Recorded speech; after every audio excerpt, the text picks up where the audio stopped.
네, 하나님 말씀 보도록 하겠습니다. 다니엘서 3장 16절부터 18절까지의 말씀입니다.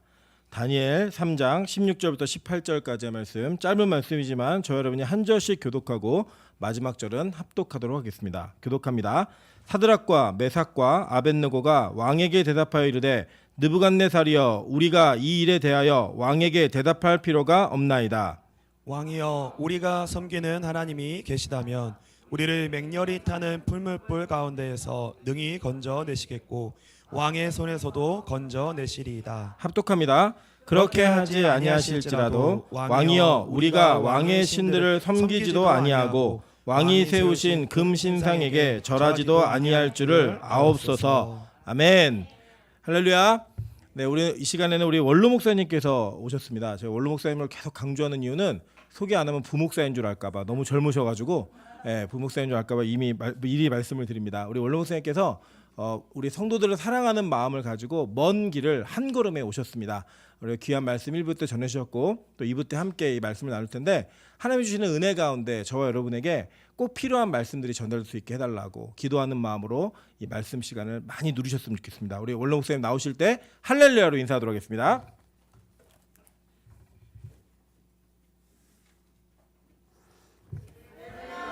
할렐루야. 우리 담임 목사님 참 예수님 많이 닮으셨어요. 과장법을 참 잘 샀어요. 예수님도 너희들이 다 나를 버리고 도망갈지라도, 다 도망간 건 아니잖아요. 그런 것처럼 과장을 많이 하셨는데 우리 담임 목사님 과장을 참 잘하셔요. 속은 좋아요, 저도. 젊다 오면 좋지요. 감사하지요. 감사한 일이에요. 하나님은 참 저를 사랑하실 뿐만 아니라 여러분을 더 사랑하는 줄 믿습니다. 왜 그럴까요? 각자에게 하나님이 주신 은혜가 있기 때문에 하나님은 저보다도 여러분 개인을 더 사랑하시고 축복하시는 줄 저는 그렇게 알겠습니다.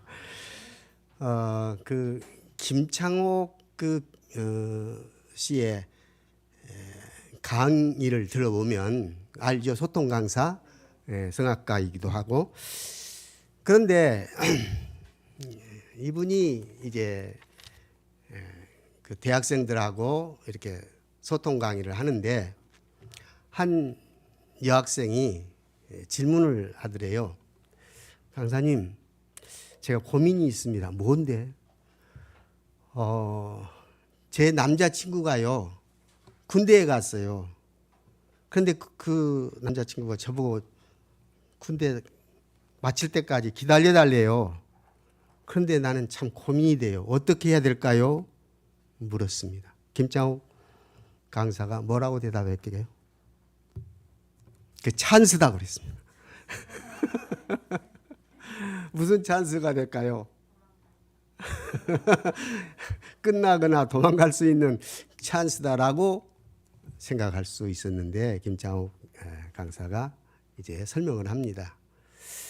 학생이 그 남자친구를 정말 사랑하셨나요? 아니면 좋아하셨나요? 그러니까 이 학생이 대답을 잘 쭈삣쭈삣 하고 있어요. 그러다가 이제 김창욱 씨가 부연을 합니다. 사랑한다는 거하고 좋아한다는 말하고 어떤 차이가 있는지 아세요? 사랑한다는 것은 대가를 치를 준비가 되어 있다는 뜻입니다. 대가를 치러야 진정한 사랑이 이루어진 것. 예수님도 우리를 사랑한다고 말만 하신 것이 아니라 자기 자신을 십자가에 죽게 하는, 죽음을 선택하는 대가를 치르셨습니다. 좋아한다는 것은 조건입니다. 좋아할 만한 조건이 되면 좋은 것이고, 좋아할 만한 조건이 사라지면 끝인 것이다. 학생 이 말 이해가 돼요? 끄떡끄떡해요. 그러면 학생이 그 남자친구를 진정 사랑했나요? 좋아했나요? 맞으면 끄적끄적하면서 아마 좋아했던 것 같아요. 그러니까 김장호 강사가 됐어. 그러면 종이 백지에다가 끝 하고 써서 남자친구한테 보내라고 그랬습니다. 끝. 찬스가 온 거예요. 그러니까 우리는 가끔 사랑하는 것하고 좋아하는 것하고 구분을 못할 때가 있어요. 오늘 다니엘과 세 친구들은 하나님을 정말 사랑했습니다. 그러기에 그들 앞에 너무나 큰 시험, 너무나 큰 어려움 견뎌낼 수가 있고 대가를 치를 수가 있었다는 사실입니다. 만약에 그가 하나님을 좋아하고만 있었다면 불구덩이에 들어간다는데 어떻게 하나님을 끝까지 신뢰하겠어요? 못하지. 그런데 실질적으로 불구덩이를 숯불을 펴놨는데 평소에 7배나 더 강한 열을 그냥 더 많이 뜨겁게 해가지고 그 숯불에 던져 들어갈 수 있는 지금 그런 위기 앞에 놓여 있잖아요. 뭐 이 배경은 아마 다 안다고 나는 생각을 하고 있는데 혹시 또 이 다니엘서를 안 읽어본 사람 또 다니엘서 성경 공부를 아직 못한 사람들은 요 다니엘서 1장, 2장, 3장 내용을 어느 정도 제가 설명을 해드려야 될 것 같습니다. 다니엘이라는 말 뜻은 하나님은 나의 심판자라 그런 뜻이 있습니다. 그러면 이 다니엘을 이렇게 이름을 지어준 사람이 누구겠습니까? 그 부모이지 않겠습니까? 그러니까 부모가 신앙생활을 했지 않겠습니까? 부모가 신앙생활을 잘 했단 말이에요. 그러면서 자식 교육을 처음부터 하나님은 나의 심판자라고 하는 그런 분명한 의식을 심어주려고 했다고 말입니다. 어떻게 할 수 있냐면 그 성경을 보면 다니엘과 세 친구들은 그때 당시 이스라엘은 바벨론의 속국이 되어버려요. 바벨론이 BC 605년에 예루살렘을 함락시켜버리고 이스라엘 백성들을 바벨론으로 포로로 일부를 잡아가요. 그 포로로 잡아간 사람들 중에 다니엘과 세 친구들도 포함되어 있는 겁니다.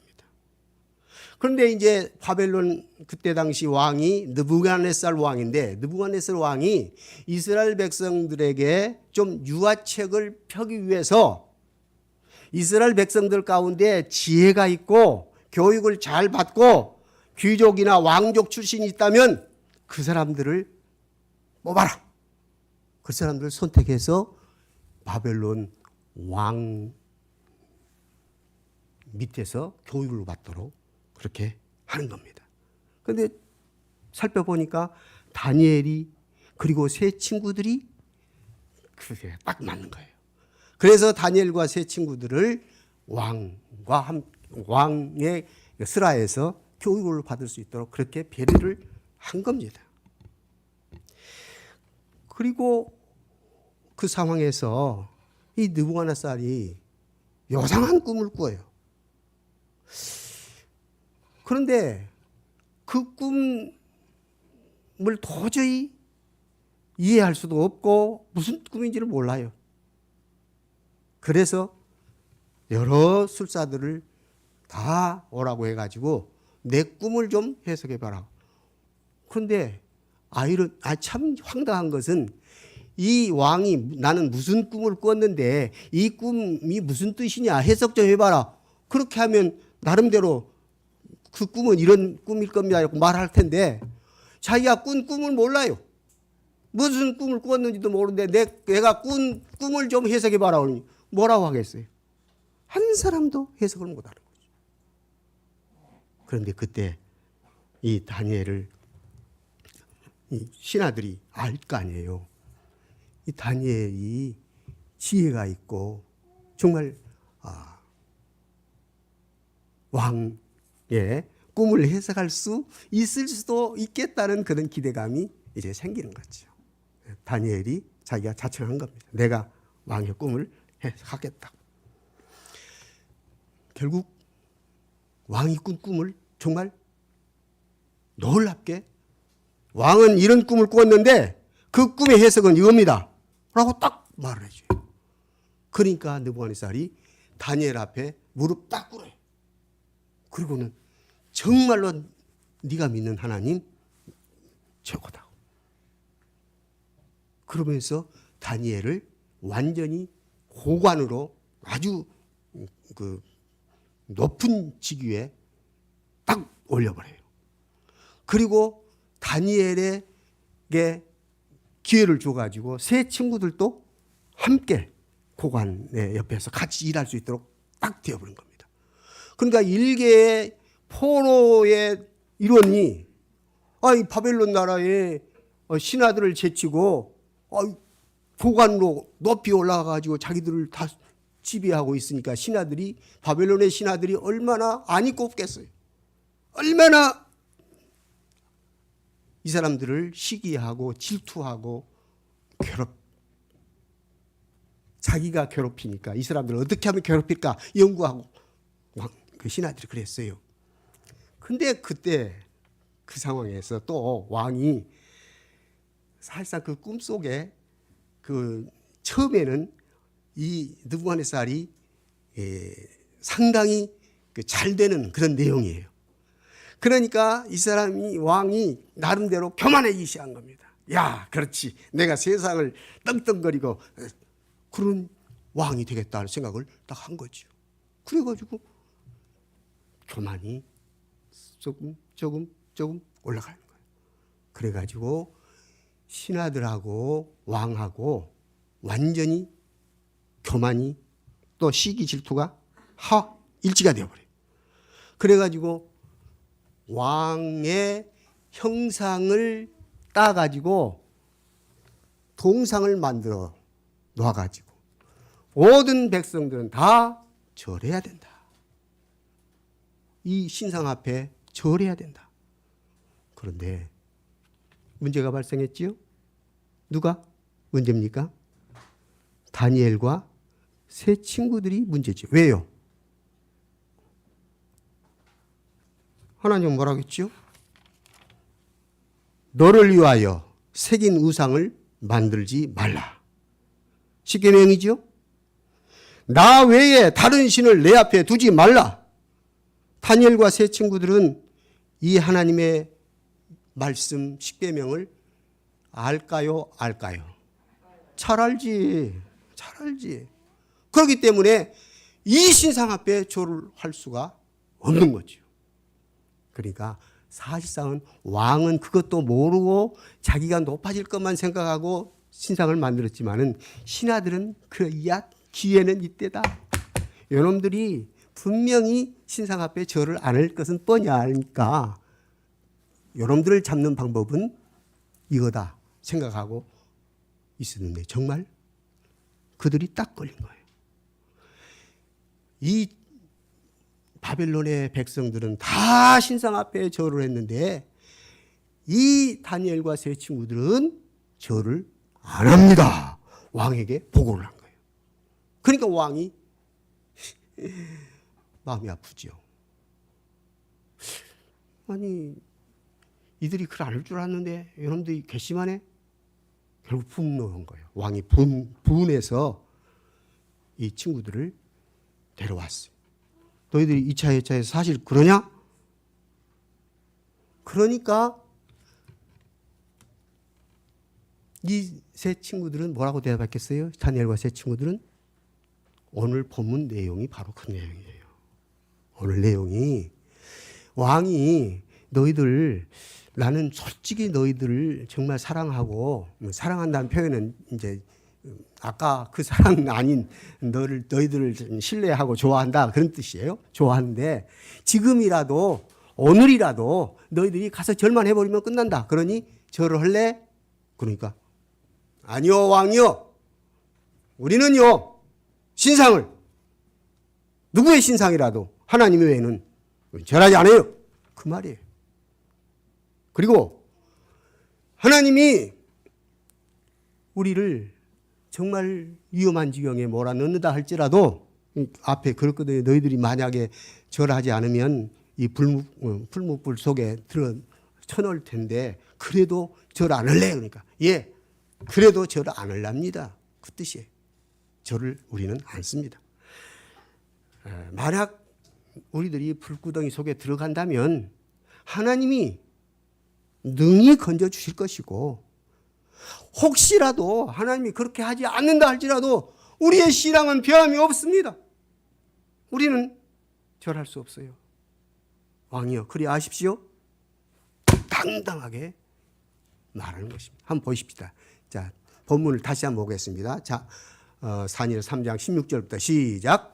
사드락과 메삭과 아벳느고가 왕에게 대답하여 이르되 느부갓네살여 우리가 이 일에 대하여 왕에게 대답할 필요가 없나이다. 왕이여 우리가 섬기는 하나님이 계시다면 우리를 맹렬히 타는 풀무불 가운데서 능히 건져내시겠고 왕의 손에서도 건져내시리이다. 18절 그렇게 하지 아니할지라도 왕이여 우리가 왕의 신들을 섬기지도 아니하고 왕이 세우신 금신상에게 절하지도 아니할 줄을 아옵소서. 아멘. 근데 17절 말씀 다시 한번 띄워보세요. 17절 보면 좀 이상하죠. 왕이여 우리가 섬기는 하나님이 계시다면 여기다 왜 계시다면이라는 말을 썼을까요? 다니엘과 친구들 신앙답지 않잖아요. 하나님 계신 것을 그들이 몰라요? 알잖아요. 그러면 이 말은 아마 번역한 사람이 바벨론 사람들을 생각해서 그들이 지금 하나님이 계신지 안 계신지 모르니까 그런 의미로 계시다면이라고 썼을 것 같아요. 그런데요, 성경 다니엘 3장 17절 영어 성경으로 NIV로 보면은요, 살아계신 하나님이 능히 건져 주실 것입니다. 그렇게 말했어요. 그러니까 하나님이 계시다면 말이 없어요. 그 말은 결국은 지금 다니엘과 세 친구들이 하나님이 계신 줄을 확신하면서 하나님이 건져 주실 것을 확신하면서 한 말이거든요. 그러니까 계시다면 긴가민가 그 뜻이 아니에요. 이 번역을 우리가 잘 이해를 해야 돼요. 그러니까 하나님이 계십니다. 그런데 그 하나님이 계신 하나님이 능히 우리를 건져 주실 거예요. 그 말. 그러면서 18절은 만약에 그렇게 하지 않고 다시 말하면 우리를 건져 주시지 않는다 할지라도 우리의 신앙은 변함이 없어요. 그 말이에요. 그러면 우리는 다니엘의 신앙을 다니엘과 세 친구들의 신앙을 다시 한번 점검해 보자고요. 이들이 우연히 그런 말을 했겠습니까? 그리고 다니엘이 꿈의 해석을 한 것이 그냥 우연히 한번 말해본 것이 맞았을까요? 자, 절대 아니잖아요. 지금 아까도 말했듯이 다니엘이라고 하는 이름을 지어줄 정도로 하나님은 나의 심판자라고 하는 분명한 신앙 고백이 들어가 있는 그 이름을 다니엘에게 지어준 부모가 다니엘에게 교육을 제대로 신앙 교육을 시켰을 것은 뻔하지 않습니다. 그리고 제 친구들도 그런 가정에서 그런 교육을 충분히 잘 받았던 사람들이란 말이에요. 그래서 여기서 지혜는 곧 성경 지혜요. 하나님에 대한 지혜라고 말이죠. 지혜가 충만한 사람. 그것은 바로 바벨론 사람들이 말할 때는 세상 지혜일 것 같았는데 따지고 보면 성경적인 지혜였더라는 말이죠. 그래서 하나님이 다니엘과 세 친구들에게 지혜를 주시고 충분한 신앙교육을 통해서 그들에게 하나님이 함께 하신 것을 믿게 했다 그 말이죠. 오늘 하나님이 함께 하시는 믿음의 사람들, 이 세 친구들처럼 여러분과 저도 하나님이 함께 하시는 믿음의 사람들 다 될 수 있기를 주의 이름으로 소원합니다. 그렇지 않습니까? 하나님이 함께 하시는 믿음의 사람이 의미가 있는 것이지 하나님이 함께 하시지 아니하는 세상적인 지혜가 충만한 사람 얼마든지 많이 있어요.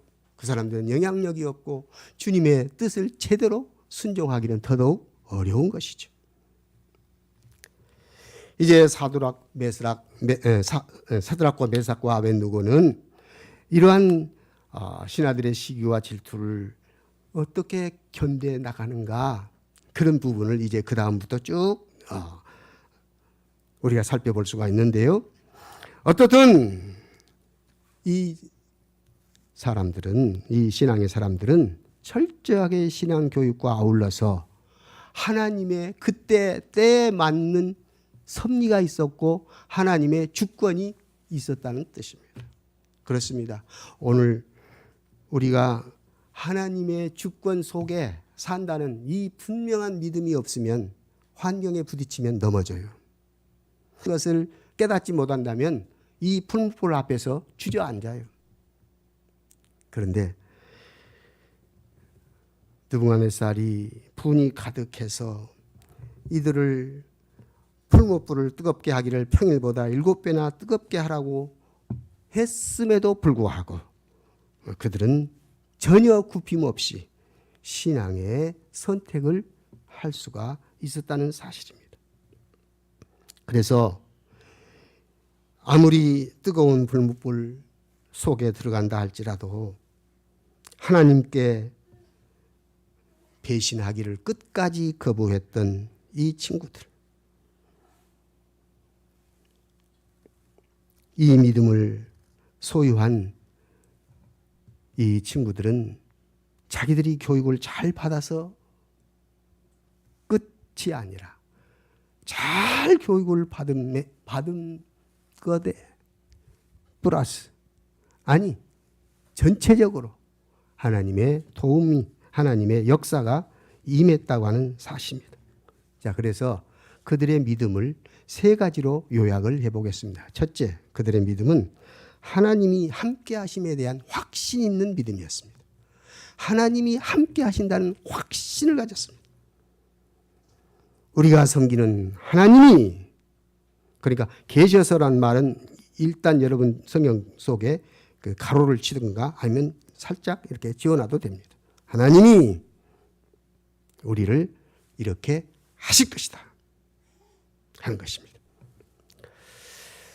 하나님을 믿는다는 것은 하나님께서 기꺼이 하나님 뜻대로 우리에게 최고의 유익이 되도록 이끄신다고 하는 그런 확고한 믿음이 오늘 여러분과 저에게 있어야 될 줄 믿습니다.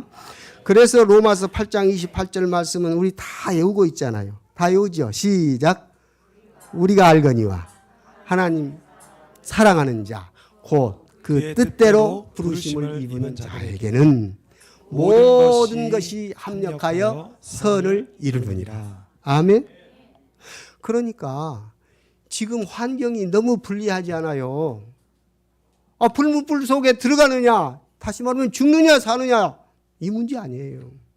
그런데 그 죽음 앞에서 하나님이 살아계셔서 합력해서 선을 이루시는 하나님인 것을 믿었다 그 말입니다.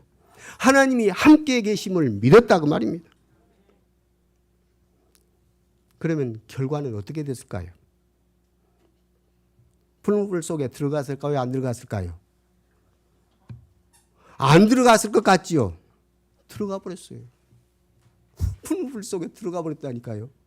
그런데 불무불 속에 들어가서 하나님이 보호해 주신 겁니다. 들어갔을 때 하나님이 보호해 주시고, 그리고 마지막 하나님이 건져 주신 것입니다. 우리가 잘 알듯이 요한복음에도 보면 나사로가 죽은 뒤에 예수님 가셨어요. 살았을 때 가셨어요. 죽은 뒤에 갔어요. 우리 생각에는 아이고 예수님은 사랑의 예수님이기 때문에 자비하신 예수님이기 때문에 죽기 전에 병들어 있는 상황에서 가서 고쳐주실 텐데 그런 생각을 하는데 이미 나사로는 죽어버렸어요. 다시 말하면 우리가 생각할 때는 상황 끝이에요. 그런데 예수님은 거기서 시작하신 것입니다. 오늘 우리 하나님을 정말 그저 상황으로 믿지 말고 상황에도 불구하고 어려운 처지에 당했음에도 불구하고 확고하게 믿는 그 상황에 주님이 함께 하신다는 그런 믿음, 이 믿음을 우리가 가질 수 있기를 원합니다. 사실상 제 친구들은 불 속에 안 들어가면 좋겠다는 생각을 왜 안 했겠습니까? 그렇겠죠. 안 들어갔으면 좋겠다는 생각을 했겠습니다. 하지만 그들이 이전에 전혀 그려보지도 못한 그런 방법으로 하나님은 그들을 불구덩 속에 들어가게 하시고 거기서 건져주셨다는 사실입니다. 그래서 누구는 이렇게 말했어요. 최고의 축복을 받는 사람은 하나님을 보기 어려운 그런 상황 그 순간에 하나님께서 역사하시고 계신 것을 알 수 있는 믿음을 가진 지혜로운 사람이다. 어려운 상황, 하나님이 안 보여요. 하나님이 역사하실 것 같지도 않아요. 그런데 그 속에서 하나님이 함께 하시고 하나님이 역사하시고 하나님이 인도하신다는 것을 믿는 사람에게 최고의 축복의 사람이란 말을 들을 수 있게 하셨다. 오늘 우리가 이런 축복의 사람 될 수 있기를 원합니다. 성경에 보면 나병 환자가 예수님께 와서 예수님 우리를 고쳐주세요. 그런데 그 전에 무슨 말을 붙여가지고 고쳐주세요 했을까요? 예수님 원하시면 고쳐주세요 그랬어요. 예수님 원하시면 고쳐주세요. 그러니까 예수님이 고쳐주실 것을 믿는데 혹시 원하실지 안 원하실지 모르니까 원하시면 고쳐주세요 그랬어요. 그때 예수님이 뭐라고 했을까요? 내가 원한다 그랬어요. 다시 말하면 우리의 믿음은 가끔 이렇게 잘못 의심을 할 때가 있어요. 주님에 대해서 주님을 믿는다고 하면서도 거기다 토를 달아요. 혹시 원하시면 아니요.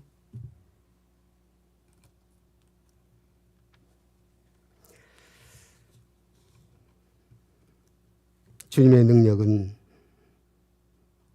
확신할 수 있었지만은 주님이 원한다는 것을 확신하지 못하고 있는 이 나병 환자에게 예수님이 뭐라고 했습니까? 즉시로 고쳐주셨어요. 내가 원한다. 그러니 깨끗함을 받아라. 내가 원한다. 깨끗함을 받아라. 하셨던 것입니다. 오늘 우리 주님이 원하시는 이 놀라운 은혜가 여러분과 저에게 넘칠 수 있기를 원합니다. 그래서 하나님이 함께 하신다. 하나님이 원하신다.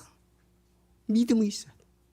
두 번째 이 세 친구들의 믿음은 하나님의 능력에 대한 확신이 있었어요. 하나님의 능력에 대해서. 즉 하나님이 능히 건져내시겠고 그랬거든요. 하나님이 능히 건져내시겠고. 시작. 하나님이 능히 건져내시겠고. 아멘. 우리는 일반적으로 하나님께서는 다 하실 수 있어. 이렇게 인정할 수는 있어요. 그런데 하나님께서 특별하게 내가 당한 현 이 문제, 내가 지금 처한 이 어려운 상황을 해결해 줄 수 있는 분인가 하는 데에서는 그 순간적으로 의심할 때가 있어요. 그러므로 우리는 이 훈련이 필요해요. 이 훈련을 제대로 받아야 돼요. 내가 이미 활활 타오르고 있는 불 속에 지금 던져진다고 한번 가정해 보세요.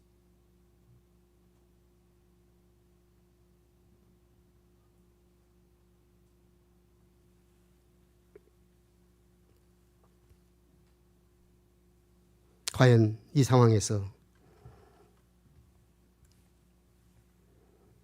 나의 믿음의 발걸음을 내딛어서 기꺼이 하나님을 의지할 그런 확고한 믿음, 하나님이 능력 있는 분인 것을 정확하게 믿는 믿음의 사람인지, 다니엘과 세 친구들처럼 하나님이 능히 건져주실 것이라고 하는 분명한 믿음 소유자들이 되어야 할 줄로 압니다. 자, 그러면 세 번째는 뭘까요? 세 번째 이 사람들의 믿음은 하나님의 주권을 믿었던 것입니다. 자, 그러면 이제 우리가 생각할 때, 아니 하나님이 분명히 건져줄 것을 믿었는데 불 속에 들어가 버렸어요. 그럼 하나님의 주권이 있는 거요, 없는 거요? 이렇게 생각할 수 있어요. 그렇잖아요. 건져주실 것을 믿습니다 그랬는데 퐁당 구덩이 속으로 들어가 버렸어요. 그럼 하나님이 건져주신 거예요, 안 건져주신 거예요? 그런데 거기서 우리는 생각해야 돼요. 다니엘과 친구들이 뭐라고 했어요? 다니엘의 친구들이 그렇게 하지 아니하실지라도, 그렇게 하지 아니하실지라도, 그 말은 흔들리지 않는 믿음이다 그 말입니다. 우리의 믿음은 흔들리지 않는 믿음이 되어야 됩니다. 조건과 환경 속에서 눈에 보일 때 그럴 것 같으면 오케이. 아이고 그것이 아니면 틀렸어. 아니에요. 우리의 믿음은 흔들리지 않는 믿음. 주님은 그 믿음을 기뻐하신 줄 압니다. 그렇게 하지 아니하실지라도 우리의 믿음은 결코 우리 인간의 노력의 산물이 아니에요. 내가 믿습니다 그러면 믿음인 줄로 착각해서는 안 됩니다. 우리는 절대적인 하나님의 능력을 믿으면서 동시에 그리하지 아니할지라도 나의 믿음은 흔들리지 않습니다. 이 고백이 진짜 고백인 줄 압니다. 그러므로 궁극적으로 우리의 믿음은 그리하지 아니할지라도 내 믿음은 흔들리지 아니합니다. 이것은 바로 영적인 성숙의 상태입니다. 영적인 성숙의 상태로 나아가야 된다 그 말입니다. 오늘 여러분과 저의 믿음이 그리하지 아니할지라도 내 믿음은 흔들릴 수 없는 영적인 성숙한 상태의 믿음입니다. 고백할 수 있기를 원합니다. 믿음의 성숙, 영적인 성숙, 그런 사람이 이런 상황 속에서 흔들리지 않지요. 아까 여학생이 남학생을 좋아하는데 그쳤다면, 그친 상황에서라면 그 남학생을 언제든지 어느 순간에도 버릴 수가 있잖아요. 그러나 정말 사랑했다면 대가를 치를 수 있잖아요. 다시 말하면 내가 기간이 길더라도 참을 수가 있고 견딜 수가 있잖아요. 오늘 여러분과 제가 우리 주님을 제대로 사랑하고 진짜로 사랑하고 어떤 상황에도 흔들리지 아니하고 변치 않는 믿음의 사람 될 수 있기를 원합니다. 만약 하나님께서 그들을 건져내시지 않았을지라도 그들의 믿음은 흔들리지 않았다. 이 사실입니다. 그들은 하나님이 그들을 위해서 분명한 더 좋은 계획을 가지고 하나님이 주권을 가지고 섭리하실 것이라는 것을 분명하게 믿었다는 사실입니다. 성경 속에 그런 예는 얼마든지 많지 않습니까? 아브라함 같은 경우도 있잖아요. 갈 바를 알지 못하고 하나님이 약속하셨으니 그 약속을 끝까지 믿고 나아갔잖아요. 또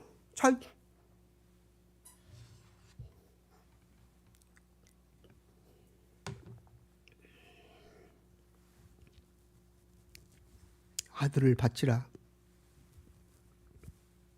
자기 아들을 바치라 했을 때 청천벽력 아닙니까?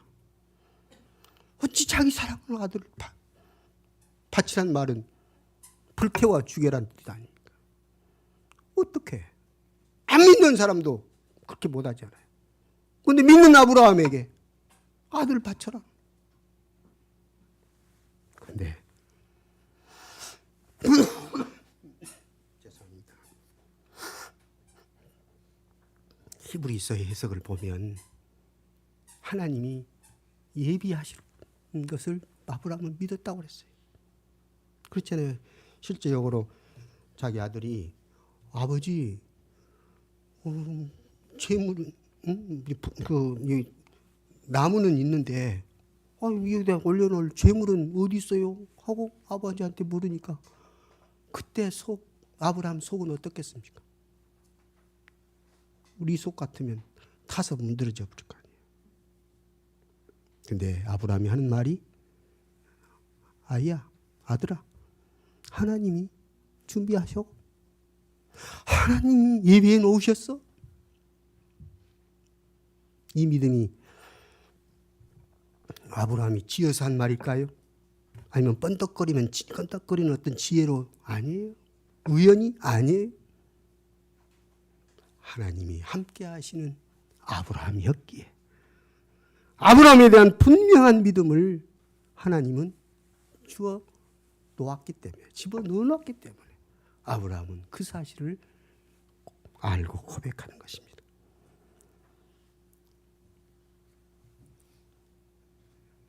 그 요한복음 11장에 보면 뭐라 했는지 보겠습니다. 요한복음 11장 40절에서 한번 읽어봅시다. 시작. 예수께서 이르시되 내 말이 내가 믿으면 하나님의 영광을 보리라 하지 아니하였느냐 하시니 돌을 옮겨 놓으니 예수께서 눈을 들어 우러러 보시고 이르시되 아버지 내 말을 들으시는 것을 감사하나이다. 42절 항상 내 말을 들으시는 줄을 내가 알았나이다. 그러나 이 말씀하옵는 것은 뚫러선 무리를 위함이니 곧 아버지께서 나를 보내신 것을 그들로 믿게 하려 함이니이다. 자, 지금 나사로의 누이 마르다와 마리아는 자기 오라비가 죽어버린 뒤에 예수님이 오셨기 때문에 참 원망스럽기도 하고 어찌 이럴 수가 있나 생각을 하고 있는 거예요. 그때 예수님이 하는 말이 그래, 내 말이 네가 믿으면 하나님의 영광을 보리라 하지 않았느냐.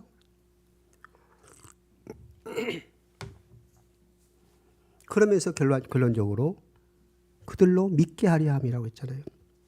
예수님의 가르침은 결과적으로 우리의 믿음이 확고하게, 우리의 믿음이 흔들리지 않게, 결국 어느 상황에서도 그리야 하지 아니할지라도 변함없는 그 믿음.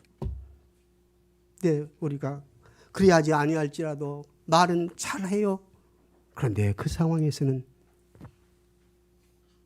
주저앉는 것이 너무나 많아요.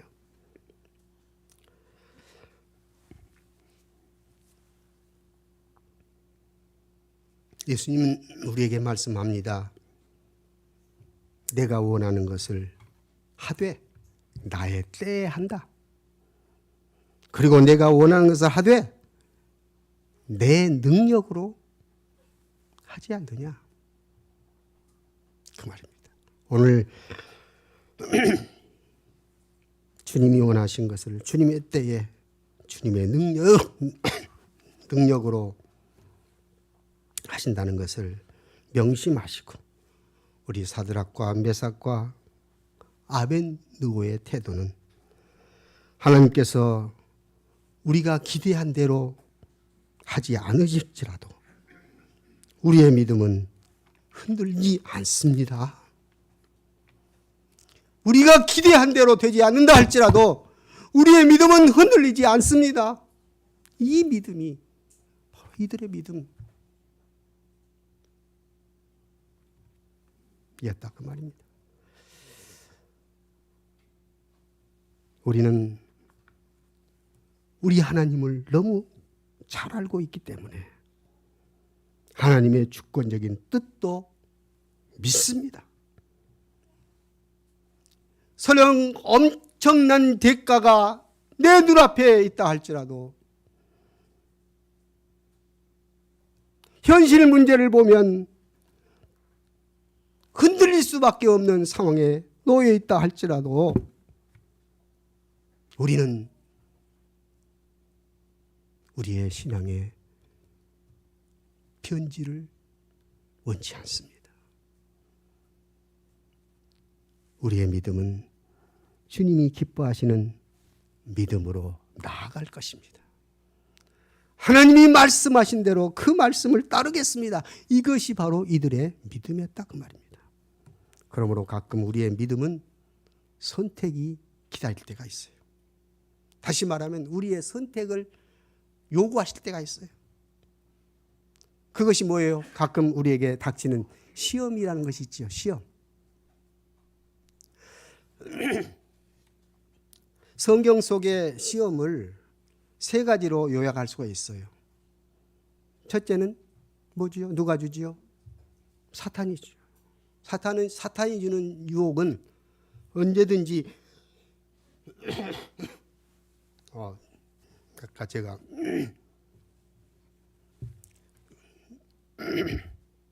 땅콩을 먹다가 좀 걸렸는지 해석 기침이 좀 나오려고 합니다. 죄송합니다.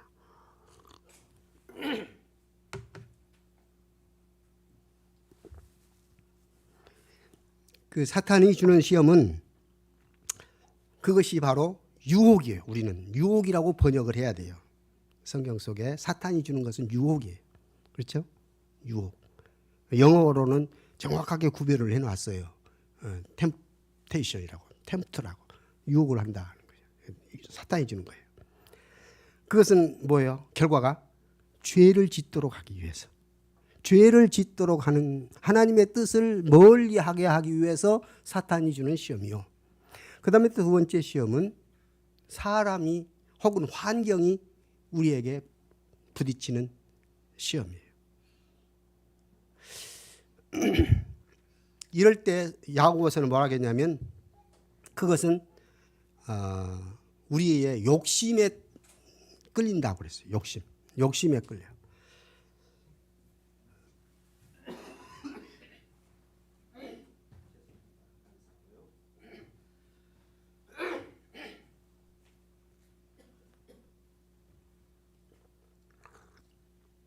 아이고, 목사님이 어떻게 제 마음을 이렇게 잘 아시는지. 저는 여기가 찬물이기 때문에 따뜻한 물이 있었으면 좋겠다 하겠는데 따뜻한 물을 다 가져오셨네요. 역시 고맙습니다. 사람이 주는 거 있잖아요. 집안 식구도 될 수 있고 가족이나 아니면 직장이나 사회에서 부딪히는 사람들, 나를 얼마나 괴롭히는지, 그렇죠? 그러나 그것은 유혹이 아니라 그것은 성경에는 트라이얼이라고 번역을 했어요. 트라이얼. 그러니까 우리를 좀 괴롭히는 거예요. 훈련시키는 게 따로 보면 이런 것들이 나를 훈련시키는 게 내가 욕심쟁이인지 아닌지 그걸 알아낼 수 있는 기회예요. 그러니까 야고보서는 이 우리가 당하는 시험은, 사람에게서 오는 시험들은 하나님에서 오는 시험이라고 하지 말으라고 했어요. 그래서 그것은 트라이.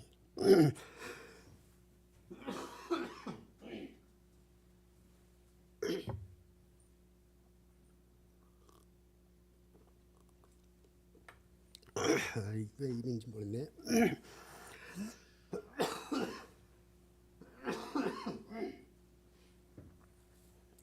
죄송합니다. 이것도 환경에서 지금 저를 괴롭히는 것 같습니다. 그래 욕심을 여기서는 안 내면 돼요. 또 하나, 이런 인간적인 시험이 올 때, 환경적인 시험이 올 때 인내하면 돼요. 참아내면 돼요. 그다음 마지막 세 번째 시험은 어디서부터 온다고요? 하나님에게서. 하나님이 시험을 안 하신다고 했는데 하나님 시험 하십니까? 어때요? 하나님 시험하십니까? 안 하십니까? 하나님 시험하셔요. 그 베드로전서 1장 7절 보면 너희 믿음의 시련이 있다고 그랬어요. 믿음의 시련이 불로 연단하는 것처럼 온다고 그랬어요. 또 시편 66편 10절을 보면은 하나님이여 주께서 우리를 무하시되 시험하시되 그랬어요. 한번 읽어볼까요? 시편 66편 10절 시작.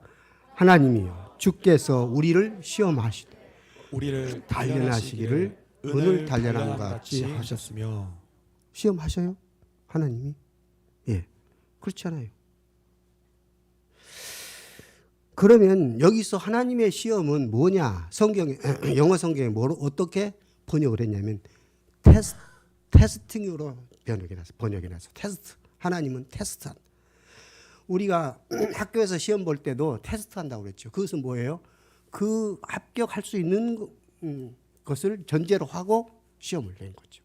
하나님이 우리에게 시험하실 때는 우리에게 믿음을 성숙시키기 위해서, 믿음이 성숙한 상태로 가도록 하기 위해서, 그래서 하나님이 시험하셔요. 아브라함을 시험하실 때도 그랬잖아요. 예. 그러니까 결과적으로 하나님이 시험하시는 시험은 우리의 믿음을 성숙케 하는 것이고, 사람이나 환경에서 혹은 또 자기에게서 오는 거 있어요. 자기가 교만하고 그런 거 있잖아요.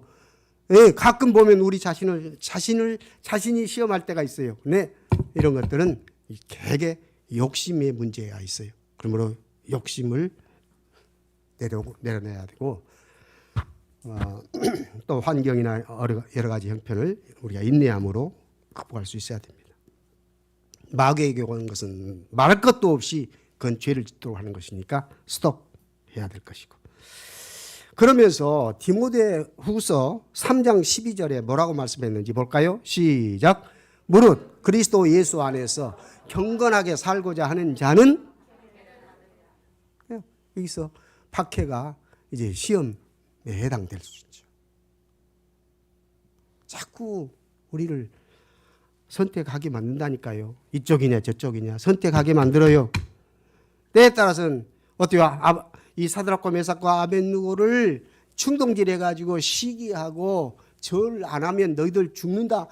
얼마나 반대에 부딪힙니까? 믿음을 지키려고 하는데, 경건되이 살려고 하는데, 하나님 뜻대로 살려고 하는데, 그렇죠?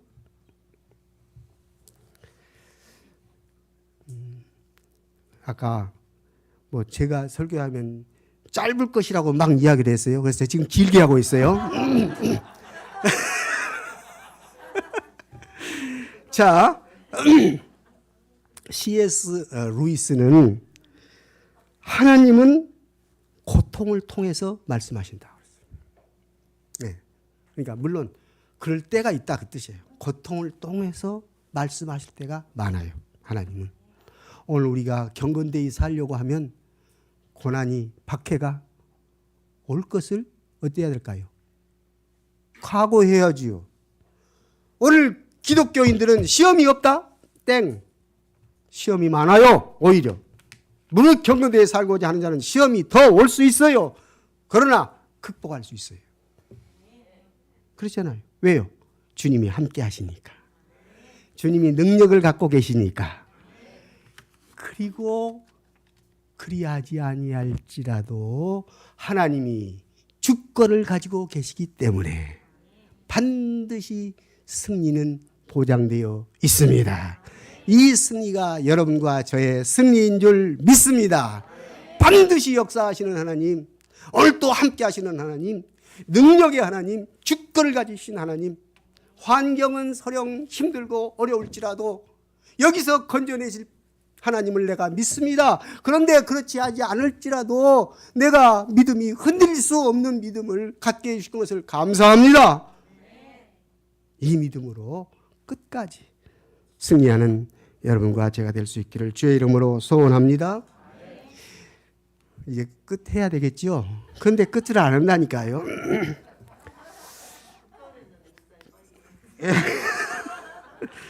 예, 그런데 우리가 결론을 말씀드리면 믿음의 시험 문제는 인간 자신의 지혜나 경험이나 실력이 안 통한다는 것입니다.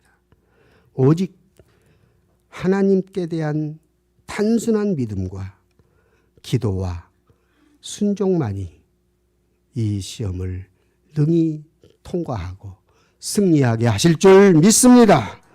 그러므로 예수 그리스도를 믿어서 우리는 구원받은 백성들 아닙니까?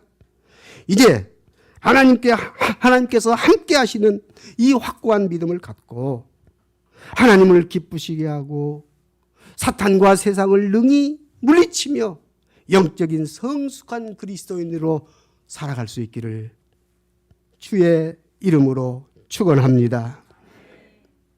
오늘 하나님은 지금도 변함없이 믿음의 사람인 여러분과 저를 영적으로 성숙하게 하심으로 여러 가지 시험의 불, 핍박의 불,